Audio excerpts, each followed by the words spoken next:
Hello, everyone. Welcome. My name is Dan Cousins. I'm the Chief Operating Officer here at Bespoke Education, and I'm so glad to have you join us here today for the next webinar in our summer series. We've been doing these for more than a year now, trying to get good, helpful, useful information out there for all of you, trying to answer the questions that are on everyone's mind on this journey to college. There are a lot of things that come up and we've got a lot of expertise, so we're trying to share this stuff with you. Our topic today is everything you need to know about the college essays, and there's a lot, but we are glad to have two of our most senior tutors, Sam Segan and Gary Jaffe, here to share their expertise with you. Before we get started, I want to say a few words about Bespoke Education. For those of you who are not familiar with us, welcome. We're so glad to have you. Bespoke is a company that works with students of all sorts at any point in their educational journey. We've been in business for almost 20 years. We're based in New York City, but over the last 18 months, we've really found what a national and even an international scope we've got. So we want to share that expertise with you. We do test prep. This has been a big part of Bespoke. Basically, since the beginning, we started out doing biology and now we work on everything. So I see SSAT and SHSAT to get students into high schools here in New York and elsewhere. The SAT and ACT to get into college. And those tests do still matter. It's worth noting that even in this time of test optionality, we're hearing a lot that many of the schools are still looking for scores from their students. We also do tests after college, the GRE, GMAT, LSAT, and MCAT, as students are considering where to go after their undergraduate degree. We do classes in addition to our own independent boot camps and summer sessions and things like that. We do partnerships with schools. On our website right now, you'll find our summer course catalog, and that's going to be updated with fall offerings soon. It's worth noting that next week we have a college essay workshop starting, led by none other than Sam, who's going to be one of our panelists this afternoon. So please look for that. And if you like what you hear today, check it out further. We do mock testing. This is a big part of the test prep process, is to practice the test as it's going to be when you take it in real life. And so sitting down in an office is a key part of this. We also do remote mock testing, and it's worth noting that we are a leader in this space. We've been doing mock tests for years. Students who are tutoring with us come here, students who are not, even students who are working with outside tutors or even outside tutoring companies come to us for this service. Unlike some other tutoring companies, we also have a pro bono arm. We call this project a Bespoke Education Access, and we work in partnership with students and schools and families to offer low and no cost classes and tutoring to students and schools in need. So if this is something you're interested in, please do call us for more information. Our contact information, you're going to find it in the chat in a moment if it's not there already. This brings me to the last point, which is our tutoring. As I said, we are an education company and we offer services for students at any point in their educational trajectory. So this might be remediation. It might be a bonus, something to keep a student engaged, get a student back on track, the coaching, the organizational support that comes on top of their academic success or on their work on their path to college. Lastly, are the college essays. What better summary of a student's educational trajectory than the personal statement that they make as they apply to college? It's key, but it's hard. It's nebulous. What should you say? What should you not say? And that's what we're here to answer today. I'm going to welcome our panelists. We've got Gary Jaffe and Sam Segan. Please join me.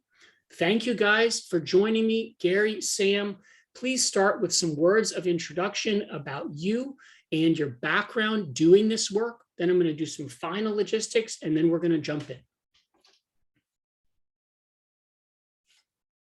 Yep, you're muted. I'm muted, but now I'm not. I'm Sam Segan. I have been working with students on college essays for almost 10 years, with Bespoke for 5. Prior to that, I actually studied creative writing at Williams College, where I also worked in admissions. So I've been on both sides of the desk, and I really enjoy getting to see so many unique essays every year. This year I've run 2 classes already, one of them a very intense 2-week session working with 20 students, the other with 28. So I've seen a lot. I'm happy to share that with you, and I'm excited to introduce our other panelist, Gary. Hi, I'm Gary Jaffe. I've been with Bespoke for 8 years and tutoring more than that. Sam and I not only tutor students in how to do the college essays, but we also tutor the other tutors in how to teach college essays. So this is near and dear to both of our hearts. In addition to being a tutor, I'm also a writer and director for film and theater, which means that I'm always engaging with creative writing in my life, and it is really a joy to bring what I've learned about, writing for my part to the students that I'm working with, so that we can all work on this journey of self-expression together. It's really great. Thank you, Sam, and thank you, Gary. Just a few final logistics before we begin. There's going to be a brief poll that's coming up right now. Please complete it, and then you can X out of it. That's just going to help us understand who's here in the audience and tune our presentation accordingly. Any questions or thoughts, please put them in the Q&A. Even if it's a comment, it doesn't have to be a question. We will respond to it, and that'll help us generate the kind of conversation that we're going for here. If we don't get to your question during the presentation or at the time at the end that we have set aside for questions and answers, we will make sure to follow up independently afterward. So please don't worry about that. Also, this webinar is being recorded, so please don't feel like you have to scramble and write down everything that you see or take furious notes. We will share the recording with you afterwards, so you can go back to it and revisit a moment where you feel like you might have missed something. One last note, Bespoke is a word of mouth company. We are here and we have stayed in business because of the quality of the work that we do and the quality of the people that we have hired here. So if you like what you see, please spread the word. If you've enjoyed working with us in the past, please spread the word, because that's how people come to us, and it is really what helps build this community. So please, guys, take it away. I saw a lot of 11th grade students in that poll, or families thereof, and that's a great time to be talking with us. So as Sam boots up our slideshow here, I want to lead you into what we're going to be doing today. We've got some key questions we're going to be answering about the college essay. The first is, what is a college essay? Also, what isn't a college essay? So look forward to that in just a bit. We'll dive a little deeper and talk about what makes a good college admissions essay. What kinds of stories or what kind of thought processes work really well to show off a student's story to the college admissions process, admissions committee, which ones don't so much. So we're going to look at that. Spend a lot of time talking about what makes a good college admissions essay. We'll break down a timeline for you. Spoilers, if you're a rising senior, the timeline starts now. And if you're a junior, the time to be thinking about your college essay starts now. So we're going to get into that. We'll take a little look at the supplements and see the things that go beyond just the Common App central essay. And then we'll break down some of the responsibilities and roles of the people involved in the process, whether that's the guidance counselor at your school, whether that's the parents and the students who are writing the essays themselves, and of course, how we as tutors can help you with this process and with this journey, which is so important for you, the students, to be taking. So Sam, yes. Take it away. Tell me, what is the college essay? So when we talk about the college essay, we're primarily talking about the personal statement on the Common App. This is central to your application. I'm sure that a lot of you applying to colleges are thinking, gosh, we must all look alike, just a set of faceless, nameless numbers. Just Am I only my SAT scores? How can I tell the colleges who I really am? Well, guess what? This is how you can tell them who you really are. This is the personal statement. This is the heart of your application. And I will tell you from the admissions side, we care a lot about seeing who a student really is and how they will be a member of a college community. That's extremely important, especially as we get the chance to be an in-person member of a college community once again. The Common App personal essay is only 650 words long. And we'll talk later a little bit about length, but for now, just keep that number in mind as a final goal.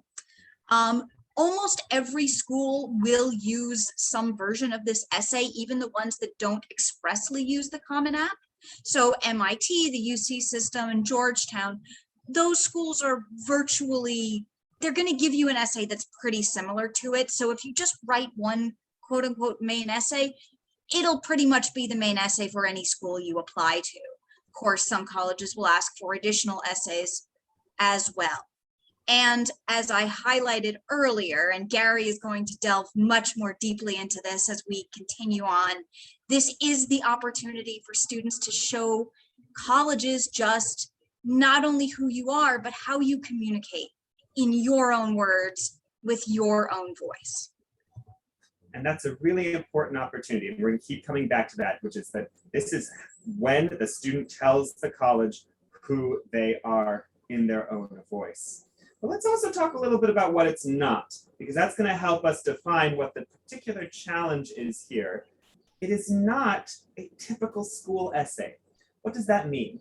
In school, you get taught how to write this 5+ paragraph essay that starts with the intro, leads to the thesis, body paragraph, body paragraph, body paragraph. Maybe it's research, maybe it's a book report. This is not that essay.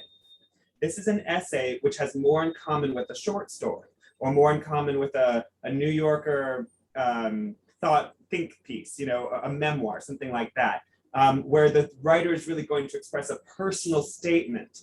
Maybe your English teachers have given you the opportunity to practice this, but you haven't really had a lot of opportunities to put this into motion. So this is something new for the students. And it's worth saying that that means that we got to go through the drafts. The students got to learn how to write this new kind of essay. It's also not a resume. Now it happens that we have Sam Segan here who led the resume webinar. So Sam, tell me about how it is not a resume. So yeah, that's a really great point. And by the way, you can email and ask if you want to see a recording of the resume webinar if you're curious about that, because a resume is a part of your college application. But I think it's worth noting that your college application is viewed holistically. So because there is a section for you to submit a resume, your Common App essay, your main essay, doesn't need to list all of your accomplishments. It lists the meaning that those accomplishments have for you, but not what they are. Yeah, it can sometimes glancingly reference your big things, but we want to get the psychology behind it. For example, if you were a dancer and you had a really, really big concert or a performance or recital, we might want to intersect the recital, but really understand what maybe was the deeper relationship between you and the dance, or you and your dance teacher, or something like that, that informed that recital, less like, this is the thing that I did. So we want to get personal and get beneath the accomplishment. Yeah, and it's also always a better way to brag when you can use Absolutely. The old specifics. Touch it and run. Yes. Absolutely. So Sam, walk us through the Common App prompts, because this looks very scary to me. I'm getting heart palpitations just looking at them. Yeah, I often have students coming to me and saying, how do I choose which prompt to answer? What do I do? Is there a best one? There is not a best prompt. If you'll notice, by the way, this is a big block of text, but you can find all of this at just commonapp.org. They list these. They will vary just a tiny bit every year. 1 and 2 are always evergreen. They just tend to be the basics, which is give us an identity, interest, or talent that is meaningful to you. Tell us about a challenge you faced. And, trade secret, almost every essay winds up at least discussing a challenge, because what is the ingredient of a successful story? Well, Gary's going to tell you that later, but it definitely has to do with facing challenges. And notice that that word challenge comes again in the third prompt about talking about how you challenged a belief or idea. This is a very academically inclined essay. This is colleges getting to see how you think. But if you really look for a common thread in these are sort of talking about things around your identity, things about how you deal with externalities, how you think, how you view other people. This prompt number 4 is new. They wrote a blog post on this on the Common App website that you can check out. And it's sort of based upon reflecting on our challenges in the global pandemic and gratitude. You know, and then 5 and 6 almost feel redundant compared to, you know, 1 or 3. They're all fairly similar. And then notice that even if you're like, I don't want to do any of those, there's always prompt 7, which is literally whatever you want. So the first thing I like to tell students is, don't worry, any idea you have, we can fit it to a prompt. Absolutely. And a part of that is that all of these prompts really boil down to 3 much more straightforward, not necessarily simple, but much more straightforward questions. And those central questions, as Sam and I have identified them, are: what do you value? Why should colleges value you? And what is the essay only you can write? So what we mean here by the first 2 is these essays are about values. If we were to go back to the previous page, you know, Sam, take us back to the previous page. Let's look at these bolded sections here, glance over them. These are all about values. These are all about things that you appreciate, things that you are passionate about, things that you think about. These are the things that you care about. That shows your value. The second question, why should a college value you, is a little bit of a pitch. You know, okay, here's why you should want me. And the more that you dig into those things that you care about, the more they're going to care about you. It's a sort of a two-way street. I care deeply about this, ergo you should care about me. This third question really gets to that really personal element in all of those questions. I love this question. What is the essay only you can write? I think this sounds challenging. It's students be like, well, I'm just little old me. Why? I'm like, no. There's only one of you on this planet. And that means there's only one of you who has that intersection of passions and interests that you have. So when you're looking at your concepts, at your prompts, at your brainstorms, even if your drafts, if you've already gotten that far, ask yourself, is this the essay only I can write? And if so, and if not, how can I make it more specifically me? Now, as a way of looking at specifically me passages or essays, Sam and I are going to break down what makes a good and personal college essay. So Sam, take it away. Thanks, Gary. I really love what you're saying about specific, because that's probably my favorite element of a good essay. And I think it ties into being genuine and honest is what allows for honesty. Well, honesty is when you really dig into the specifics of a story, the specifics of your story. It's a way of expressing who you really are by giving us the details of who you really are, because you may be daunted by the idea of the essay that only you can write. You may think, do I have to pick a really original topic? But you don't have to pick an original topic. You just have to find those fine details of a topic that make it yours. It's the difference between a still life painted by Monet and a still life painted by Picasso.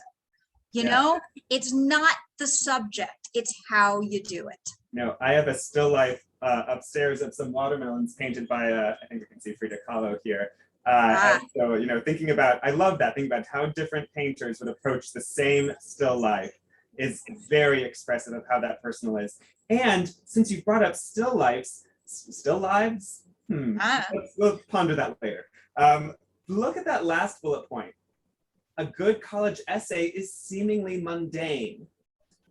A still life is mundane, but it's about something real, you know, and a student shouldn't think that they need to write about saving the world like they're one of the Avengers. They're not one of the Avengers. The Avengers aren't real. And anytime a student seems like they're one of the Avengers, honestly, I'm a little bit skeptical. I'm like, you're a kid, what is your real story? you can write about something as mundane as, we're going to find in the next slide, making pancakes or playing basketball or taking a psychology quiz that reveals something about yourself. Because the more mundane, literally of the earth, that something becomes, the more specific and real it is a thing that you can write about, which is a great way of getting into what my favorite part of college essays are, which is showing something that is genuine and honest and vulnerable. Now, for any students in the Zoom, you're 17, 18 maybe, which means that you are just on the edge of adulthood. Maybe you're actually 18 and you're officially an adult. Congratulations, you made it. And what does that mean, being on the edge of adulthood? It means that your worldview has shifted a little, that you can now see the contours of it just a little bit more than you could. And what these good college essays do is show a young adult looking at the world with a three-dimensionality for the first time and seeing, oh, maybe I'm smaller than I thought I was, but I have room to grow. Or, I thought one thing, but now I think something else. I have room to grow. Or I tried to do this and it didn't work, and I'm trying to do something else now, but I learned a good lesson. I have room to grow. I keep coming back to this because the more genuine and honest and specific we get with the essays, the more room for growth we show. And what is college for except growth? Yeah, exactly, Gary. I was just going to say, what we want to see at the end of your, when I get to the end of teaching an essay seminar, I say, okay, at the end of your essay, what are you showing me you still want to learn? Because that's telling me why you want to go to college. Yeah, so a lot of students think that they have to act like they've got it all figured out by the end of these essays. And I'm like, colleges don't want you to have it all figured out. You are literally going to college to learn stuff. So better to have some things figured out and some huge questions about other things, because college can, be helpful with that. Yeah. Okay, so let's take a look. Gary was referencing some, and these are by the way real student essays that both of us, about half and half, students of each of ours. Although I think we both had a student write, two students write very different essays, both about basketball, which I think is worth noting. But these are seemingly mundane topics, right? Like Gary, your student wrote about fencing. That's just a sport that your student was doing. Yeah, but what that student did was use fencing to talk about how he was thinking about the world, because he wanted to improvise, but his coach wanted him to be structural. And this essay is about uniting those two approaches and learning from them, and even extending it beyond fencing. So it's not just, this was the fencing game that I did, but rather this is how fencing taught me to think about life. Spoilers, put the real topics away, back to the previous one. Well, we were mentioning it. I know. Yeah, I figured. So, but you've got the most mundane one, making pancakes. Tell me about that one. Yeah, so this is a student who wanted to express how she overcame perfectionism in many facets of her life. And she kept coming back to her passion for chemistry and her passion for ritual and tradition as a way to feel calm and centered.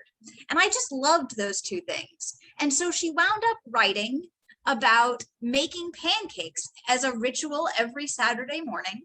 And she stumbled into, I was actually really quite impressed with this, the metaphor of what leavening agents she used. And that spilled over into a meditation on her approach to studying chemistry, because she loved chemistry and talked about the chemistry of baking, and even her approach to soccer, and then wound up sort of in her life philosophy in general, which is, I think, where we wind up with most of these. All right, let's see the spoiler for making pancakes. So making pancakes was really about overcoming perfectionism and thinking about the metaphor of leavening agents. Great, Yes. Let's put it away. We're gonna flip back and forth between them. So now, one thing that you brought up in the making pancakes one, which I so loved, is what I call a thrilling juxtaposition.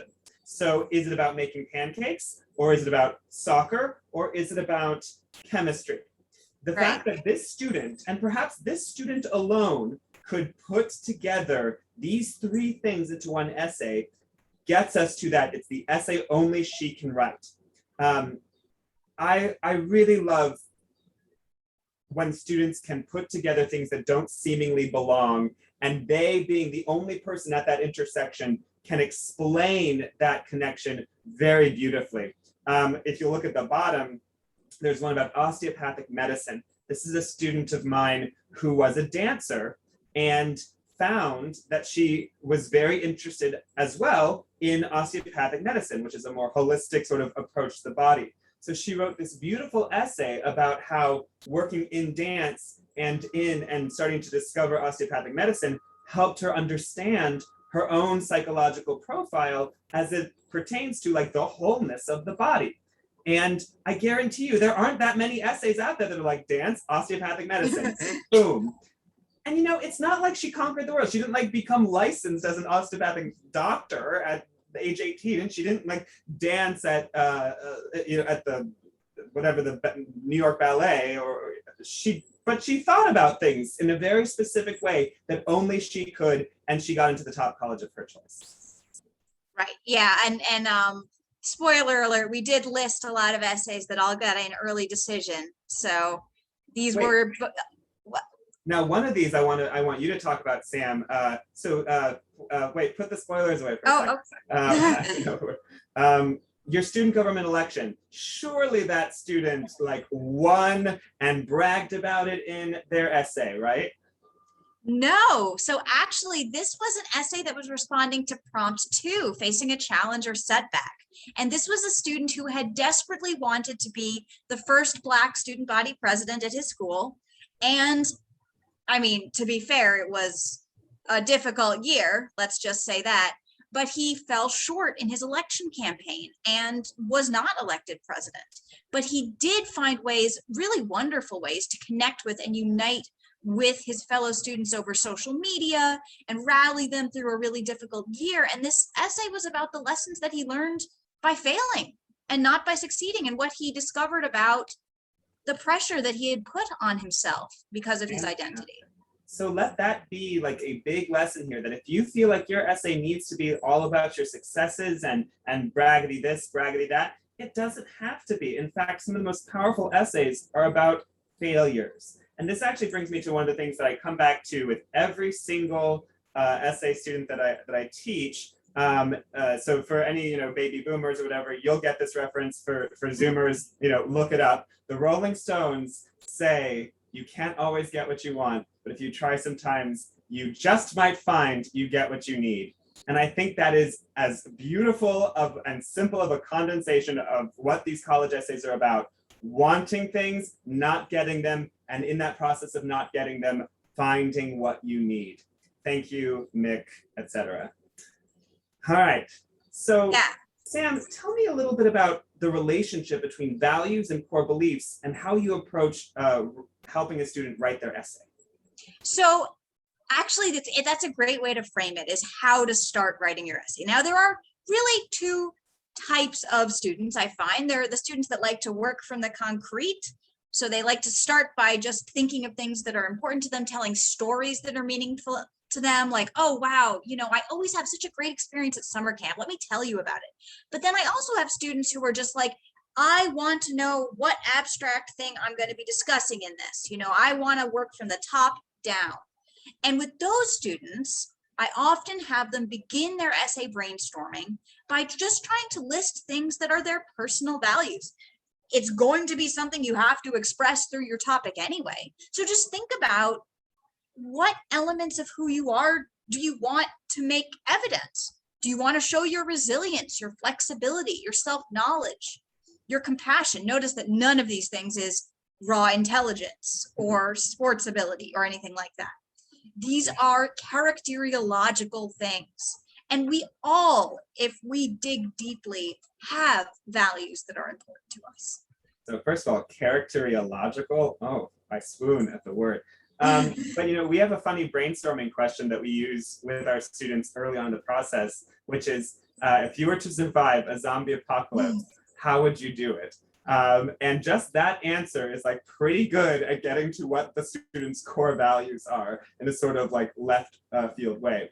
But sometimes we have students who that is too abstract. They don't want to start with the value. They do want to start with just like putting stories on paper. And this is something Sam and I can be very helpful with, which if I've given you kind of 4 little brainstorming prompts, 100 words each, I can point to you the common threads. Okay, in the story about fencing, in the story about piano, in the story about family breakfast, you kept on coming back to a similar theme. Do you see that? Did you know that? Oftentimes they don't. That's where we can be, reflecting back to the student what they themselves are already writing, so that we can help them connect the dots. And that's another way then to get to the core. That's going to be at the core of the essay. Yeah, I love that, Gary. And before we proceed to a less inspiring topic, which is what are some essay topics to avoid, I do want to note that one of the things that I love so much about this is finding out what is kind of subconscious for students. Am I okay? Am I okay with the video and everything? Okay. I was seeing Sarah for a second. Finding out what students may not even really realize about themselves, just what Gary was saying, because it can be really inspiring. Absolutely. But there are things that are less inspiring when it comes to college essays, and we'll briefly detail those right now. Yes, it's true there are no bad topics, but there are some to avoid. The first 2, not in order here, but the first 2 I'll discuss are sort of more straightforward. What I learned on my trip abroad, avoid it. Many students have gone abroad. Many students have had an eye-opening experience. Many students can write that essay. It doesn't work unless you have an extremely specific vision of how to do that. Second, events before 9th grade. I would even argue 10th grade if you can. Simply put, you're just too young. You're too young to have a mature sense of yourself. And simply put, like the things you're going through are not sufficiently complex for a college essay. Last and very briefly, these 4 Ds: depression, divorce, death, disease. I always say I'm very excited for the play, the screenplay, the poem, the rock and roll song, the whatever about these things, but these are too personal and insufficiently academic for a college essay. Avoid them. So let's, on that note, move along to good types of essays. Now, not all essays are alike. Some are going to be called narrative essays, which focus more on story, and some are going to be analytical essays, which focus more on thought processes. I'm going to break down narrative essays for you, and then Sam will break down analytic essays. A narrative essay, in its simplest form, is a short story. It features a main character, that's you, the student, with a want, a desire, a need, who faces obstacles and conflicts on the way to it, leading to an all is lost dark night of the soul where they're as far away from getting that desire as they've ever been, and they shouldn't have even started at all. Maybe Sam, your student who wanted to be student council president, would identify with this arc. But in confronting that dark night of the soul, has some deep realizations about themselves, that they can't always get what they want, but if they try sometimes, they just might find they get what they need, and grows as a result. And through this story, they are making choices. And the choices, both what to pursue and how they're responding to their obstacles, reveal their values, reveal their character. We can see a little graphic that I made here, where we see a want, desire leading to perhaps a false victory. Oh, this is going to be easy. I got this. Wham! There are the obstacles, the plunge to the dark night of the soul. The main character has to go, what do I really need here? That facilitates a transformation. They make the choice to try again, and they get the true victory, which is self-knowledge. Practically every movie you've ever seen will follow this in some capacity. And when in doubt, just ask yourself, what have I wanted? How did I pursue it? Did I get it? What lesson did I learn? And that's the hero's journey. And that's the narrative essay.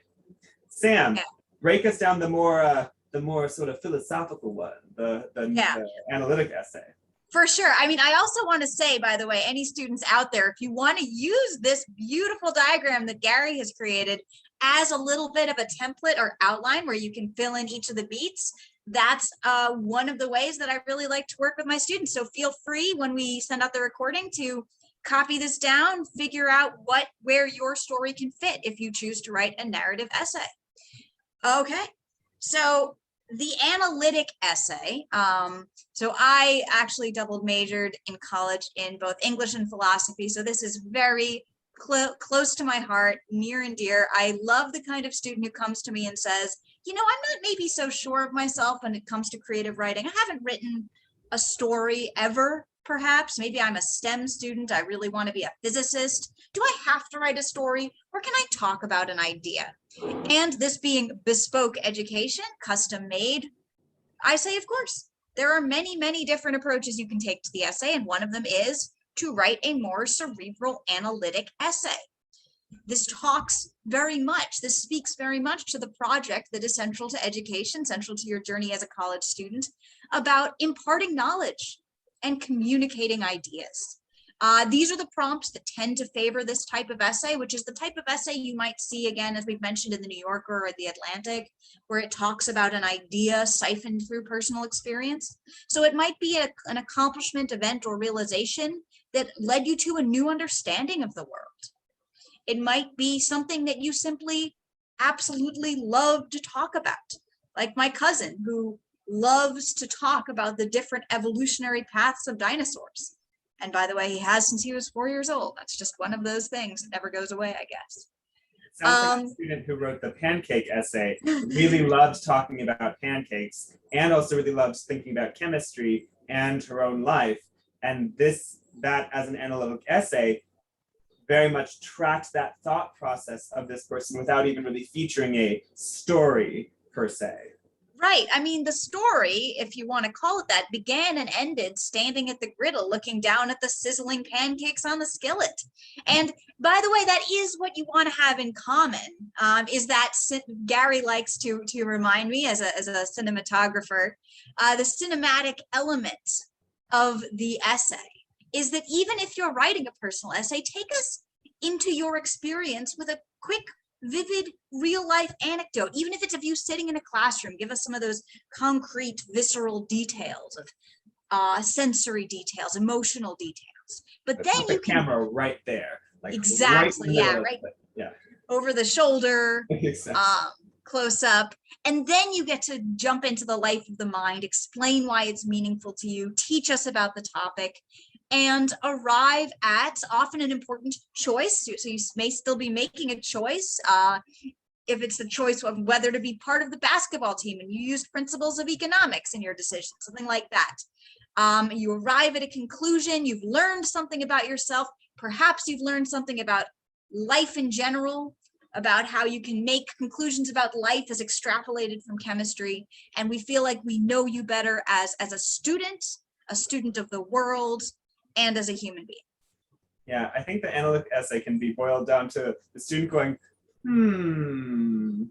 like, and you all can see like the bloop, bloop, bloop, like bubbles. And then it's the student's job to guide us through that thought process in a way that makes sense. And this is something that Sam and I often do, is we'll make sure that the student is holding our hands as we're reading through the essay. Like, okay, I love this idea here and this idea here. I don't see how they connect right now. Hold my hand a little bit more, bring me through to it, because something that might make sense up here for the student might not make sense on paper yet, but that's where we can come in. Speaking of, let's give you some hot tips, fresh off the griddle, because about good writing. So Sam already mentioned that cinematic close-up.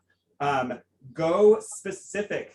Get us in with the specific language and imagery. This is all a great way of showing us instead of telling us. Instead of saying, I love making pancakes in the mornings.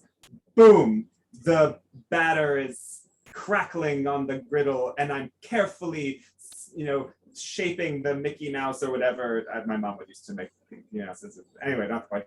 And that action, that cinematic close-up of showing us how you're doing the thing tells us that you love pancake making without you actually having to say it. So that's a big thing, is to be specific. Sam, what's another thing of good writing that we can do? So my favorite, and really this is actually how I tend to end, no spoilers, most of my writing workshops is when oh no, am I frozen? Oh, Yeah. I'm back. This is how I tend to end writing workshops is I want to make sure that we have a hooky beginning, which Gary has described to us already as being vivid, but also that coming back to it with that full circle ending. So if you begin with a pancake, maybe you end by flipping that single perfect pancake from the skillet onto the plate. And I love to end with that because it's like a kind of almost a little gimmick or trick that makes your essay feel more complete is, oh, wow, they went back to the thing they referenced in the beginning. Yeah. I have a student working on she's a stage manager, and the opening moments is her like waiting for the actor to like hit the stage. And then the final moment is her calling the cue. And the whole thought process about her own life, her own sense of self is like sandwiched between those moments, which is pretty cool. A couple more things here. Use active verbs. I remember sitting with my high school English teacher senior year, going through my college essay, crossing out every is, are, was, linking verbs, and replacing them with runs, climbs, the hair dangles, like active verbs. They're vivid. We want them. We go shopping for them. And lastly, and this is important for all the parents in the room, this essay must sound like the students. Students will sound different than adults. And, that's not to say that the parents in the room, you don't have great editing advice, but colleges can tell when either a parent or a tutor or someone has over edited the sound of a 17 or 18-year-old. So with that in mind, I love to encourage the students to like record their voice into their recorder on the phone and then transcribe exactly what they're saying. Then, you guzzy it up a little bit from there, but fundamentally, we want to hear the student talking to the admissions committee because that's how we get to know them. Right. Yeah, I think and by the way, trust me, admissions officers can tell if it's not the student's voice. And, as part of how we work, we really use a very light touch. We'll never go in and just give words to a student or actually write in their documents. I mean, I actually often have them just turn off the editing capacity if they're sharing a document with me and just enable commenting. So let's transition now to what does the work actually look like? We've included two options here. We've got the August start and the September start. I know some students are still in camps or working in internships or anything like that. So we've talked a lot about what these entail, like how you brainstorm. Gary has listed some wonderful prompts like the zombie apocalypse. And that brainstorming and topic selection should begin now. This is the time. You've got some brain space, deep breath before school starts, and you have to plunge into academics.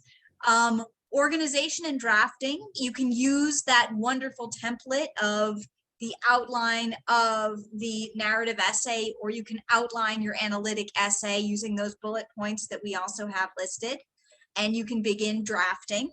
By the way, don't worry too much about word count when you first start drafting. Just get words on the page.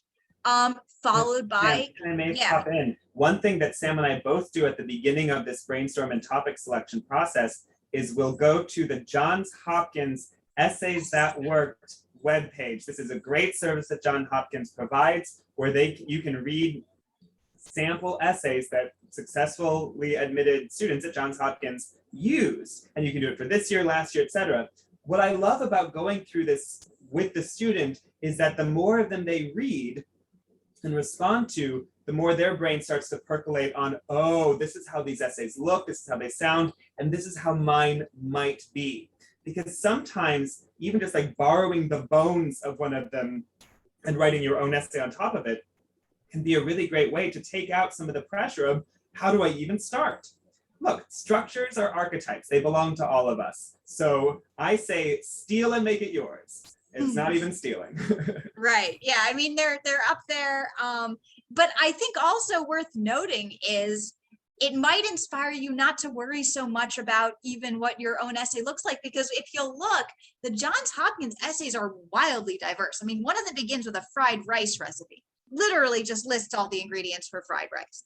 I have to pop in here because I had a student read that and he was inspired from that one to put literal programming code into his. So it's like, it's not connected at all, but he saw, oh, in that person's essay, she listed an actual recipe. In my essay, I'm going to put actual code into it to further his creative goals. And I kind of was like, about that. I was very proud of him for making that jump. That was cool. Yeah, I really loved that essay too. So we talked, so that's drafting, and we've provided you that link if you want to look that up. The revision process involves substantial cutting. So, but here's another pro tip when you're revising. You can delete, but don't discard. Keep it somewhere, because guess where you may wind up using your extra spillover or your extra brainstorm topics you didn't get to use on your main essay. Where do you think you get to use them, Gary? Supplements. Boom. And Gary's going to be talking about supplements in just a minute. So actually, I think this is a great time to segue into that. And notice, on our way there, obviously, if you're starting in September, you're going to be compressing a lot of this process, but it looks pretty similar. So let's talk about supplements, and because it relates specifically to that compression from the August to September timeline. If you start later, you have to compress the brainstorming process, which is fine. Like, I can get a student to the essay that they're going to write very quickly, but it does mean that you don't really have time to pivot if it doesn't end up being the best possible essay, and you lose the time spent brainstorming a multitude of things, which leads to your supplementals. The whole point of the supplementals is to create a more vivid picture than just your 650 word essay, because these are going to be like 200, 250 word like snippets. So what I like to start with a student is, okay, what's the big picture put forward by your Common App essay? And then how do you want to support that with other anecdotes that aren't repetitive, but rather complement the big picture? And the single best source for those materials is the brainstorming work you did at the very beginning of the process. Quick little logistical thing. You're going to have to answer a why here question. To do that, get as specific as you can in your research about the university. If you know someone who went there, talk to them. If there's a professor at the school who you think is doing work that you're interested in, email them. Worst case, they don't email back. Best case, you start a nice little conversation, and then you can talk about that conversation and the why here. Don't say why you want to go to Columbia in your Cornell application. That's a pretty easy, nix. You might get some questions that will be short answers, like little one-sentence snippets. Don't try to be gimmicky. Try to answer as honestly, thoughtfully, and once again, specifically as possible. And if there are any parts of your life story that didn't make it into the Common App, that would be good fodder for the supplementals. But honestly, supplements are just less important, so they're going to follow the completion of the Common App. Sam, could you tell us a little bit about what our families should expect their roles, the students' roles, and our roles to be in this process? Yes, absolutely. So first of all, I want to just highlight that the student is central. Always. This is your journey. This is your application. This is your personal statement. Obviously, you're facing some pretty high stakes. This is going to be the next 4 years of your life. There's some pressure. There's a lot of competition. And although this being New York, you may have had some pretty high pressure applications to, say, high school. You haven't done this precise task before. And something I also like to mention, because I hear a lot of this from parents and families, and I've heard a lot of this over the years. I've heard parents coming to me and saying, my son or daughter doesn't want me involved at all. What's going on? We have such a close relationship, but for some reason, this project is something that they just don't want me to look at all. What's going on? And I think what's going on is that this is the student's first step into adulthood, as Gary mentioned before, right? This is perhaps your greatest expression of your burgeoning adult identity. And it's really important that you have full ownership of that. While you have outside consultants and outside help, and certainly parents and family can help reflect back onto you who you are and elements of your identity, and can even, this is probably my favorite way for parents to help brainstorm, is just telling stories about what they remember of that student over the years and coming up with what values they've sort of extricated from that. And, oh, wow, you've always loved soccer. You've always loved arguing with politicians on the television or whatever it might be. But remember that your role is to reflect back onto the student, reflect back onto your child, who they've become as an independent person, and to give them room too to grow and express themselves. Absolutely. On the subject of authority figures who can be great sounding boards, many students who are going to be at private schools might have access to a really terrific guidance counselor.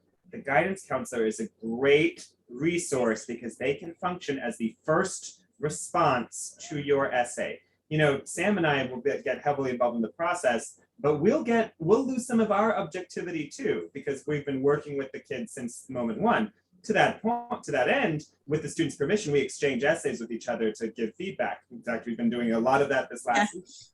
But the guidance counselor is a really good person once, you know, a nice draft is complete for the student to send to, so that they can send feedback back to us, and we can then look at that feedback and think, where is this response coming from? How does this need to shift? So I'm all about enlisting the guidance counselor as part of our process. So, and I think that leads us to the big role that we are representing here, Sam, which is, what can we do? Now, throughout this essay, throughout this webinar, we've sort of sprinkled little ideas of how we involve at all steps of the process. But first and foremost, we are your consultant, your intermediaries, and your guide to the process. We know this process, we know college essays, and we can be within the process with you while guiding you to the end that you want. Sam, give me some great examples about how you do that as an expert college tutor. Yeah, so I love the idea of giving just examples of things we do, because the truth is, neither of us, actually none of the Bespoke tutors, work with every single student in the same way. Every student is different. Every student needs help in a different way. I've had a student come to me with a complete draft and say, well, this needs to be half as long. Can you help me just do that? And then that's what we'll do. I've also had a student say, listen, I am completely unable to do writing on my own. I know I could just set a timer and put words on paper, but I'm paralyzed. Help. And with that student, I've said, okay, 5 minutes, I'm going to ask you a question, and you're going to speak into a microphone your answer, and we'll then transcribe it. And that's what we did. And it only took us 3 sessions to get a complete draft working that way. This was a student who was completely paralyzed before. Sam, it's so real that students get such paralysis about putting their fingers on the keyboard and generating words. They don't realize yet that writing is the same thing as speaking, and that whether it's holding up a microphone, or sometimes I will type exactly, including every and like that the student says, I'll write down exactly all the things that they're saying to help them see that they are already speaking in complex, thoughtful ways. So even just the way that we can remove the barrier of the challenge of writing is really important here. How do we help them get to the best ideas out of between decent ideas? Well, I think the question always is, where are you in that? What is the important choice that you made? Because I'll often have students come to me with an idea of maybe a very meaningful experience that they had. Like, oh, wow, I worked at this wonderful internship. And I'll always say to them, okay, well, what was your important choice as part of that internship? Yeah, and I think what you're modeling there is the power that follow-up questions that a tutor can ask have for the process. A student says, this is really interesting to me. I say, why? Or tell me more. Or maybe they said 5 sentences and there was one thing at the bottom of the 4th sentence that was like very interesting. And I'll just say, tell me more about that, because the student might not realize that that was actually a really dynamic moment. What we're really looking at is like shifting focus I had a student who went through many, many drafts on her essay. It never was quite right. And then I said, well, what about your relationship with your teacher that's in this paragraph? Maybe there's something there. Wham! She turned around a beautiful, practically done 6-paragraph essay that was just about that relationship. And that's what got her into Harvard. So, sometimes we can just help shift the focus to the thing that is like the thing that is catching our interest, and therefore probably the college admissions interest as well. We're running towards the end, so I'd love to see if we have any questions. Yeah. Fantastic. Thanks, guys. That was awesome. I learned stuff, and I want to sit down and start writing something of my own. Yeah, it's never too late to go to college. It's finally time. Thank you very much. So one question that you guys touched on a little bit, but I would love to hear you elaborate on it. What do you use to decide if a student is really torn between two great ideas that they've developed a little bit, they've written some for each of them? What helps you decide, what helps you push a student from one or in one direction versus the other? What are some of those deciding factors? I have them write both because they're going to be able to use them both. One of them is going to be for something else. They can shorten it. They can make it into a supplement. Usually one of them is more substantive and meaty, and that's going to be the main essay. And the one that I look at and I think, we could cut about half of that. That's going to be a supplement. And furthermore, the student is going to find out when they write both, which one is the deeper one, because one's going to write and the other's going to write, and the one that's sprung, we'll know, that'll be the essay.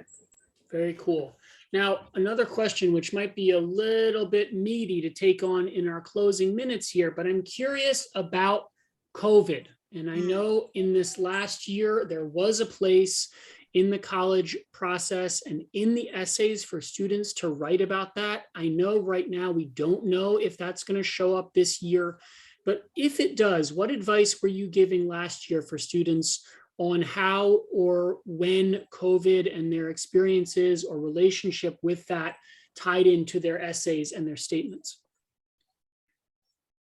I guess what we had been advising was, unless it genuinely did have a formative and really important impact, you shouldn't feel forced to write about it, I mean, it really gets to the write the essay only you can write. So if there was, so what that essay question looked like was, if it, this isn't going to be the right wording exactly, but if it happened, let us know about how COVID deeply impacted your life. So if, for example, going remote really threw off your academic game and your grades plummeted, or maybe there was a death in the family or something like that, like just some really awful things that impacted your academic performance, it's an opportunity to talk about that. Not to go to therapy, but just to simply and succinctly articulate that impact. There's also an opportunity if a student really feels like they took the COVID situation by the horns and really made something out of it, like developed a technology program that connected people, so on and so forth, then that's an opportunity that's very specific for that student to talk about it.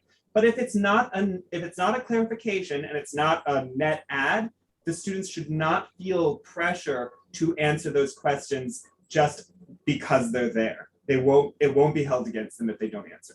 Thank you, Gary. And thank you, Sam. And thank you both for this fantastic presentation.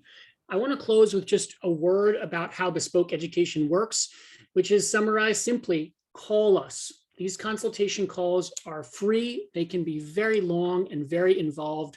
We have multiple decades of experience talking with families and talking with students about where they are on the path to college, about what they can do next, and about whether or not that involves tutoring. It's not like people just call us to get tutoring. They get advice on how to proceed, because that's what so many families are wondering about, is what do I do next? What can I do next?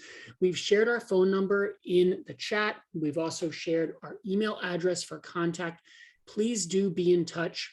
It's really a great way to get a sense of grounding, a sense of steps that you can take. Of course, if you would like to work with us, there are so many ways that families and students do that. Some families come to us to just work with a college essay advisor like Gary or Sam because they know that's what they need. Some other families are looking for more support. They're looking for an academic advisor to choose their courses on this path to college. Some are looking for college test prep. Some are looking for academic support. Some are looking for the full package and the college advising team, which helps them with their lists and with their essays and with how they approach the colleges and strategies for college visits and that sort of thing. So really, there is a huge scope and a huge range of how people get involved with us. We would love to talk about it. So Gary, Sam, thank you. Thank you all for joining us here today. Please be in touch if you care to. And if you enjoyed what you saw, please let people know. We're doing it again tomorrow night, so other guests can join us then. And we're glad to share that link. Just call us or email us info@bespokeeducation.com. Thank you all. Have a wonderful afternoon.